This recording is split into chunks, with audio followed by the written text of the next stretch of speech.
Kyava kuki w'olunaku luno olwaleero akutuusiddwako mukadde wange Mubiru Moses onono nga muzzukulu w'omutaka Gabunga Essagala Buwaya bw'atyo asinziira mu ggwanga erya United States of America.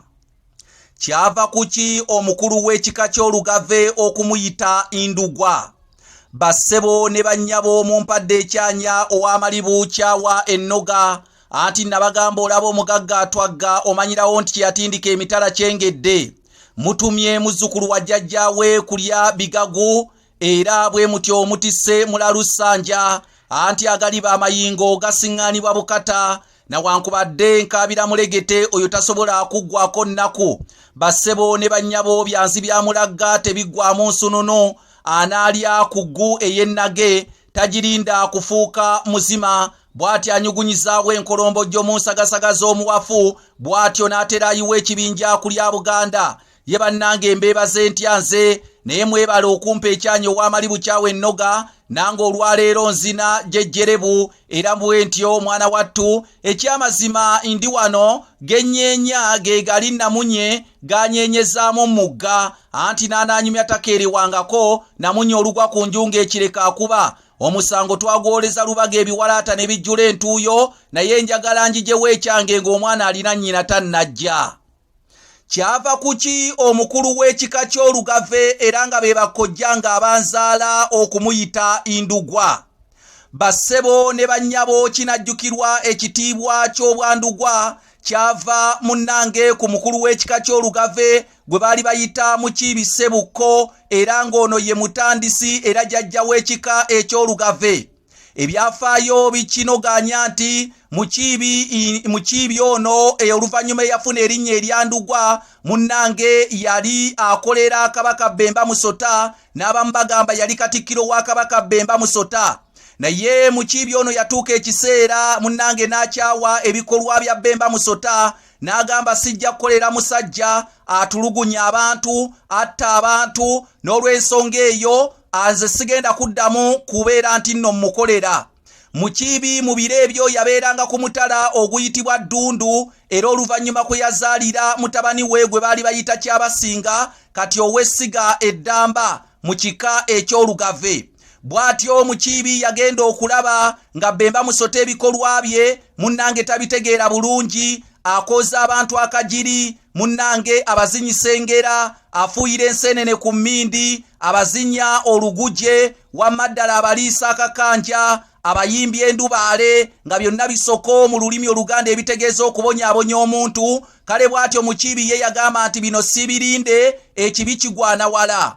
Mukakati olumu Bemba Musota yayita Mukiibi okubaako ensonga zajja okumukolera. Mukiibi n'akomba kulibaza eriibwa n'agamba sijja kumukolera. Bw'atyo n'abeera ku mutala gwe ogumanyiddwa nga Ddundu ng'alyoko ne famire ye.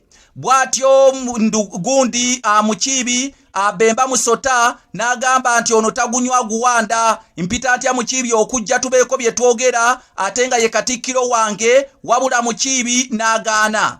Bemba Musota kye yakola ng'asalawo kugenda kutabaala Mukiibi ku lusozi Ddundu Mukiibi kwe yali. Wabula Mukiibi nga we bagamba nti we bambuulira saatuula bwe yamanya ku lutabaalo Bemba Musota lwayagala omukolako Mukiibi naye n'asiba mu ebyanguwa bw'atyo n'adduka yogayoga n'agenda mu bizinga eby'essese eyo munnange embu. Mukiibi n'akyesaabalira mu lyato lye eryali liyitibwa Nankinga bw'atyo n'agenda n'ayolekera ebizinga by'essese kati ku mutala Ddundu n'alekako mutabani we gwe baali bayita Kyabasinga n'agamba nti nze omusajja ayagala kunzita kubanga mwanya omukolera olw'ebikolwa bye eby'okutta abantu n'okubeera nti buli muntu amukyaye. Bw'atyo Mukiibi munnange bw'atyo teyassaamu kantu n'adduka yogayoga bw'atyo n'agenda eyeemalanga Ssese era eyo Mukiibi ate munnange gye yabeeranga bw'atyo n'asinziira okubeera nti ali eyo Ssese ng'awonye omusajja Bemba Musota eyali akoza abantu akajiri ate naye yali ayagala omutta olw'ensonga nti yagaanye okumukolera. Mukiibi yabeera eyo Ssese okumala ebbanga paka munnange we wajjayo omusajja ayitibwa Kintu eyagamba ngenda kulwanyisa Bemba Musota n'ebikolwa bye era abalwanyi bonna munnange ab'amaanyi muno ate njagala banneegatteko tumulwanyise. Bw'atyo munnange Mukiibi ng'adduka mu bizinga by'Essese wabula ate nkunyumiza munnange Tuuza ya Lukugunyu nga mmese nneezi anti mwafuna nze mwamala. Bassebo ne bannyabo Mukiibi ono agenda okuwulira waliwo omusajja ayitibwa Kintu alabiseko mu ggwanga Buganda okulwanyisa ebikolwa bya Bemba Musota mu biseera ebyo n'ensi yali eyitibwa Muwawa. Kakati Kintu ono yajja n'abuuza abalwanyi bayinza okukwatagana nabo okukola ki okulwanyisa Bemba Musota. Abataka abali bakyasigadde mu Buganda ne bamutegeeza abalwanyi abasinga obungi baddukira mu bizinga by'Essese okwali Mukiibi okwali Buddo olw'okutya okuttibwa omusajja ayitibwa Bemba Musota. Bw'atyo munnange Kintu yagenda Essese okunonayo abalwanyi, bw'atyo n'aleeta Mukiibi n'aleeta Buddo n'aleeta n'abasajja abalala bakayita bwe batyo munnange n'abaleeta.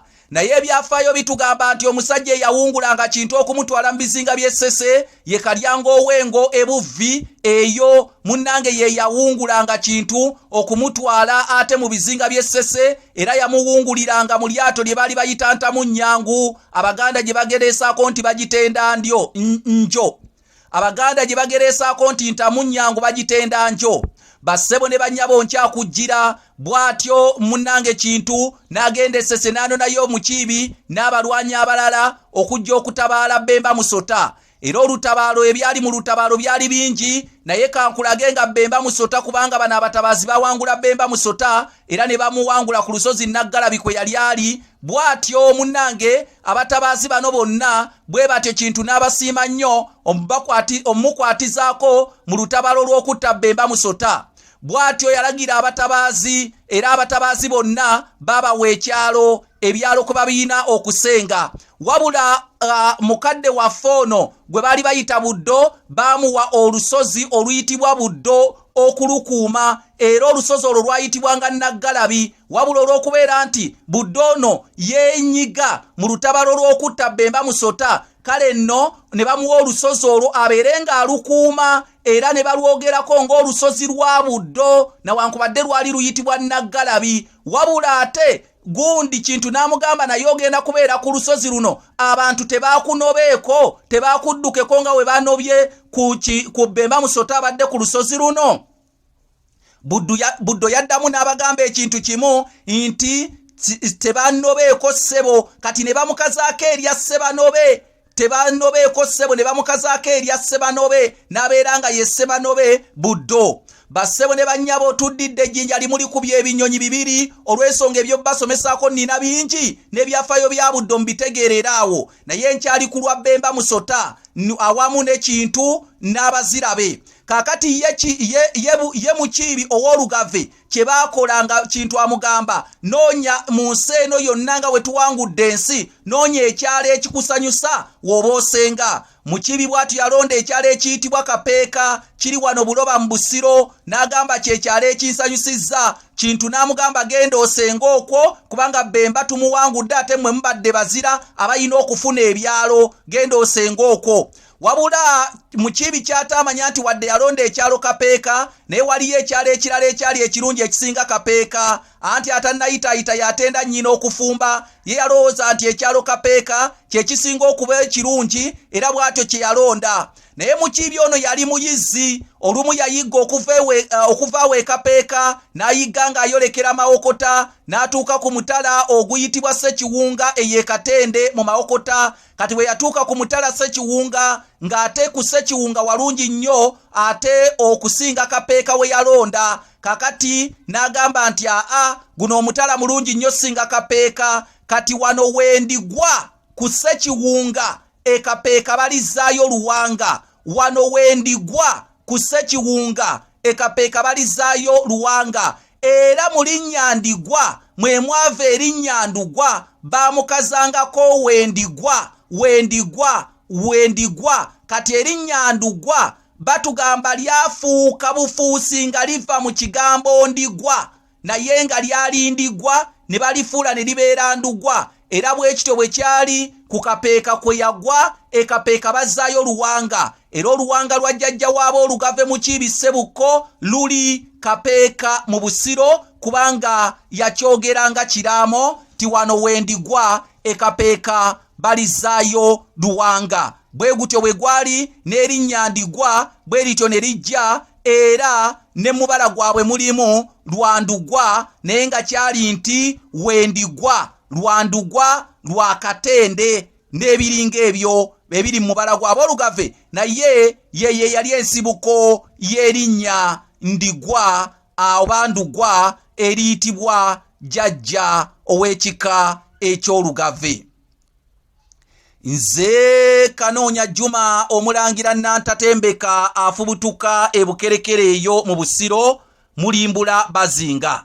Bassebo ne bannyabo kayefwe gwe tuliko wakugula bitabo ebiyitibwa entabiro y'Oluganda olw'edda kopi twetaaga 10 tubuzaayo kopi 88 tuyinako 12 omuzira kisa yenna asobola okugula kopi 2 kopi 3 kopi 4 buli kopi egula emitwalo 5 twagala bisiga mu kigo kya St. Bali ku Ddembe n'olw'ensonga eyo kujjange Father Godfrey Katose Mogerere gyaweerereza omukama twetaaga kamera eneekwata olutambi oluyitibwa ennambika y'emikolo gy'obufumbo mu Buganda. Bassebo ne bannyabo osobola okugitugulira n'ogituwa ne tukwata ebyobuwangwa bya Buganda ne tubiteeka ku lutambi ate n'ekirala bakadde bange bannange twetaaga abanasonda ssente ku lutambi lwe lumu oluyitibwa ennambika y'emikolo gy'obufumbo mu Buganda. Audio ya Buganda empya weeri ate naawe agyetaaga ojja kujja mu inbox yange osasule accent akatonotono okuyingira ekyombo osasula membership fee n'oyingira group yaffe etugattanga abagazi b'olulimi Oluganda ebyafaayo obuwangwa n'ennono. Bassebo ne bannyabo n'ekitabo ekirimu engero 50 n'omusobyo nakyo ojja kujja mu inbox yange gwenna akyetaaga. Obuyambi n'obubaka obuyisa ku nnamba zange ez'essimu ze zino Airtel eri +256 788 Airtel eri +256 751 476 MTN eri +256 788 461 228. Ebyobuwangwa by'ensi yaffe eno tulina okubimanya ne Ssaabasajja Kabaka empologoma ya Buganda wangaala.